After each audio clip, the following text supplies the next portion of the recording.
জামাই ষষ্ঠীর দিন ষষ্ঠী হয়নি তো কি হয়েছে, সেই খামতিটা আজকে পূর্ণ করে নিয়েছি আমরা তিনজনে। ওর বাবা অফিসের ট্রিপ থেকে বাড়ি ফিরেই আমাদের নিমন্ত্রণ ছিল ও বাড়িতে আজকে সন্ধ্যেবেলা।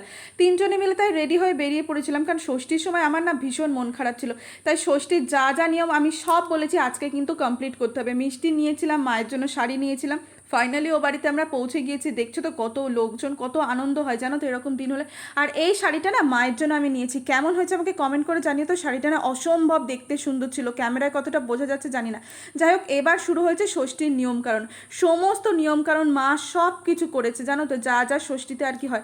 আগের বছরও জানো তো ষষ্ঠীর সময় ও বাড়ি ছিল না, ঠিক এবছরও তাই। তাই ওকে বলেছিলাম স্ট্রিক্টলি তুমি বাড়ি ফিরে কিন্তু এবছরের ষষ্ঠী আমার যেন হয়। তাই আমরা সন্ধেবেলায় গিয়েছিলাম, এখানে ফল মূল কত কিছু হয়েছে। আর বরাবরই একই, জামাই যখন খেতে না পারে তখন আমরা সবাই মিলে আশেপাশে ধরে পড়ি মিষ্টি ফল এগুলো খাওয়ার জন্য।